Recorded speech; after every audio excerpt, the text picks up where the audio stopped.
What if I told you that Taylor Swift's biggest anthem of resilience was born from one of the darkest periods of online hate she'd ever experienced? Today, we're uncovering the fascinating creation story behind Shake It Off. The song that didn't just silence her critics, but turned their negativity into pure pop gold. Picture this. It's 2014, and Taylor Swift is drowning in criticism. Every move she makes is dissected. Every relationship is tabloid fodder, and social media is relentlessly cruel. Most artists would retreat, maybe take a break, or write another sad song about how much it hurts. But Taylor Swift? She did something completely different. She took all that hate, all those hurtful comments, and she literally turned them into lyrics. The result was Shake It Off, a song that would become not just a chart topper, but a cultural phenomenon that changed how we talk about dealing with haters.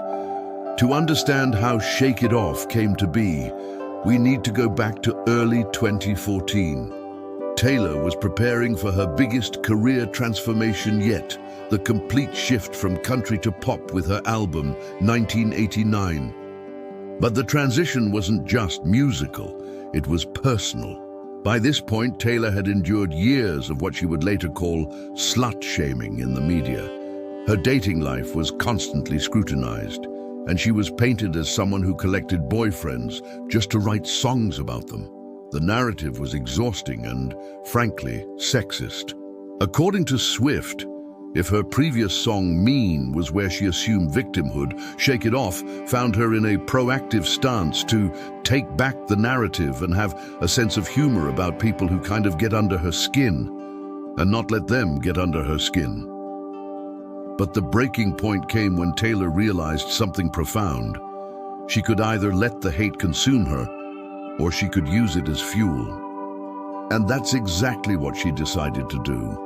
Enter Max Martin and Shellback, two Swedish pop masterminds who had already helped craft some of the biggest hits of the 2000s. When Taylor walked into their studio, she came with more than just melody ideas. She came with a mission. Martin co-wrote and co-produced the song alongside Shellback, but this wasn't just another songwriting session.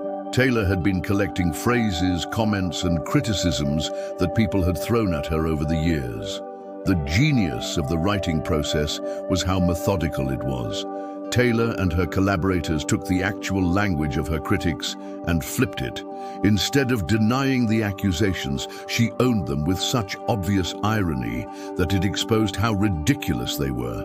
The production style was deliberately different from anything Taylor had done before. The verses are somewhat talky and percussive with a rap-like cadence, but the chorus switches to sustained, sung notes, creating a clear contrast. This wasn't accident, it was strategy. The verses let Taylor address her critics directly, almost conversationally, while the chorus became this massive, impossible-to-ignore hook that turned criticism into celebration. Now let's talk about what made these lyrics so brilliant. The song's lyrics are in response to Swift's haters, but they're not defensive. They're offensive in the best possible way. Taylor created a narrator who was completely self-aware of her public image. In the first verse, Swift references her perceived image as a flirtatious woman with numerous romantic attachments. But instead of getting angry about it, she turns it into a dance party. The song essentially catalogues every criticism that had been thrown at her. That she can't dance, that she's boy crazy, that she's fake, that she's calculated. But instead of defending herself against these accusations, she embraces them with such obvious theatricality that it makes the critics look foolish. The music video took this concept even further. Taylor literally showed herself being bad at different types of dance, playing into the criticism that she couldn't dance, but doing it with such joy and self-awareness that it became endearing rather than embarrassing. This was Taylor's masterstroke. She realized that the best way to disarm criticism isn't to fight it head-on, but to own it so completely that it loses its power to hurt. When Shake It Off was released on August 18th, 2014, it didn't just become a hit, it became a cultural moment. The song debuted at #1 on the Billboard Hot 100, making Taylor the first artist to have 3 songs debut at the top spot. But more importantly, it changed the conversation about how artists should respond to criticism. Instead of the traditional path of either ignoring haters or writing sad songs about them, Taylor had created a third option: turn the hate into a party. The song became an anthem for anyone who had ever been criticized, bullied, or made to feel like they didn't fit in. It's a song that encourages people of all ages to rise above the noise and celebrate their individuality. Teachers started using it in anti-bullying campaigns.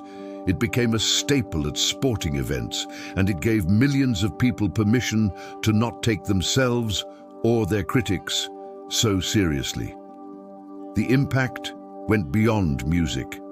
Taylor had essentially created a new template for celebrity response to criticism: acknowledge it, own it, and dance through it. The story of Shake It Off isn't just about how a pop song was written. It's about how an artist transformed her lowest moment into her most empowering statement.